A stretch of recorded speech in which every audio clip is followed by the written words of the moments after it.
মালতীপুরের মাটি 2026-এ ফিরবে কংগ্রেস নাকি ধরে রাখবে টিএমসি?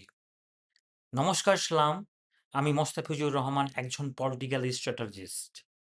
রাজনীতিতে আবেগ নয়, সংখ্যা কথা বলে, আর যে সংখ্যা বোঝে সে খেলা নিয়ন্ত্রণ করে।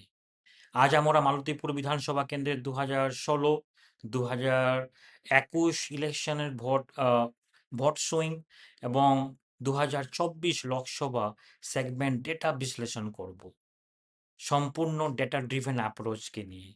আশা করছি আপনারা আমার অন্যান্য ভিডিও দেখেছেন এবং এই মালতীপুর বিধানসভা নিয়ে আপনি এই ছোট্ট টাইমে সমস্ত কিছু বিশ্লেষণ জানতে পারবেন।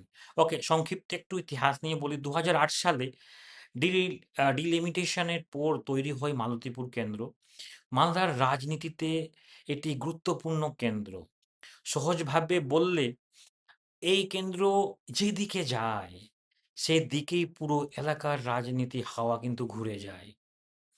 এক সময় কংগ্রেস এবং লেফটের স্ট্রং হোল্ড থাকলেও 2021-এ এখানে ম্যাসিভ শিফট হয় টিএমসির দিকে। কিন্তু 2024-এ আবার কংগ্রেস কামব্যাক করে, যা দেখাচ্ছে এই সিট পুরোপুরি ভোলাটাইল, টোটালি ভোলাটাইল এই সিট। ওকে, আমরা যদি 2016 বিধানসভা নির্বাচনকে যদি লক্ষ্য করে যদি বলি, 2016 নির্বাচনে কংগ্রেস সেখানে জয়ী হয় 50,643 ভোট পেয়ে। সেখানে ভোট পার্সেন্ট 32.27 ভোট পার্সেন্ট নিয়ে, এবং সেখানে আরএসপি লেফট 48,043 ভোট পায় 30.61% নিয়ে, এবং টিএমসি সেখানে তৃতীয় স্থান অধিকার করে 39,947 ভোট পেয়ে 25.45%। এখানে বিজেপির খুব একটা কোনো প্রভাব নেই। সেখানে বিজেপি 8.25% নিয়ে তারা সেখানে 12,941 ভোট পায়। এখানে যদি আমি বলি, 2021 বিধানসভা নির্বাচনের ক্ষেত্রে যদি বলা যায়, টিএমসি এখানে হিউজ হিউজ 68.8% ভোট পার্সেন্টেজ নিয়ে 1,26,157 ভোট পায়। সেখানে বিজেপি কিন্তু দ্বিতীয় স্থানে ছিল 34,208 ভোট পেয়ে 7% ভোট শেয়ার নিয়ে, 18.7% ভোট শেয়ার নিয়ে বিজেপি কিন্তু মালতীপুর বিধানসভায় 2021-এ সেকেন্ড স্থান অধিকার করে। এবং থার্ডে যেখানে কংগ্রেস জয়ী হয়েছিলেন আপনার 2016-তে, সেখানে থার্ড পজিশনে কংগ্রেস আসে 10.8% ভোট শেয়ার নিয়ে 19,827 ভোট, 19,827 ভোট নিয়ে। জয়ীর ব্যবধান সেখানে 91,949টি ভোট, প্রায় 50% ভোট শেয়ার সেখানে কিন্তু জয়ের ব্যবধান ছিল 2021-এ। এখানে যদি 2026 থেকে যদি ভোট সুইং এর কথা যদি বলি, টিএমসি এখানে যদি ভোট শিফট হয় 2016-তে 25.45% মাত্র ছিল, সেখানে 2021-এ সেখানে 68.8% ভোট শেয়ার নেই। যেখানে কংগ্রেস 2016-তে 32.27% ছিল, সেখানে ড্রপ হয়ে কলাপস হয়ে কংগ্রেস সেখানে 2021-এ 10.8%-এ আসে।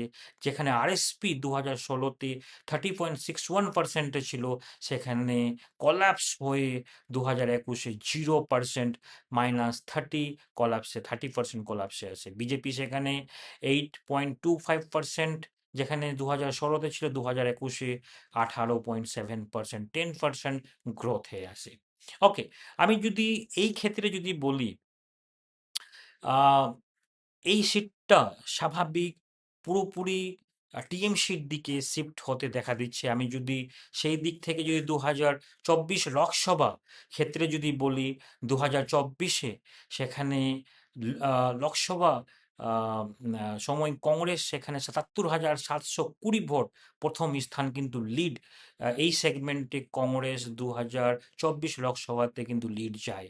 লিড সেখানে স্থান অধিকার করে সেখানে ভোট পায় কংগ্রেস ৭৭,৭২০ ভোট, এবং টিএমসি সেখানে ৬১,৭৯৯ ভোট সেখানে টিএমসি পায়, এবং বিজেপি তৃতীয় স্থানে ছিল ৩৬,১৫৬ ভোট। আপনি এখানে দৃষ্টি আকর্ষণ করতে পারেন বিজেপির যেটা ভোট শেয়ার, যতটা ভোট বিধানসভাতেও ছিল সেখানে লোকসভাতেও সেম অ্যাকুরেট ভোট দেখতে পাওয়া যায়। কিন্তু ২০২১ থেকে ২০২১ লোকসভাতে কংগ্রেস সেখানে প্লাস ১৫,৯২১ ভোট লিড যায়। ২০২১ থেকে ২০২৪ যদি ভোট সুইং এর কথা বলি, যেখানে ভোট সুইং ২০২১ লিড ৯০,০০০ প্লাস, যেখানে ভোট সুইং ছিল ২০২১, ২০১৪তে কংগ্রেস ১৫,০০০ লিড যায়।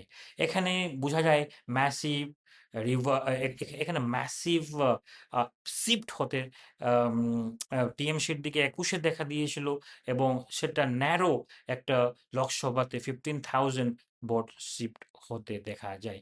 ওকে, এখানে যদি আমি মালতীপুরের যদি দিকে আপনি নিজেই বিশ্লেষণ করুন। এই আমি যে সমস্ত বিশ্লেষণ ২০১৬ থেকে ২০২১ এবং ২০২১ থেকে লোকসভা অবধি আমি বিশ্লেষণ করলাম, আপনি ডিসিশন নিন।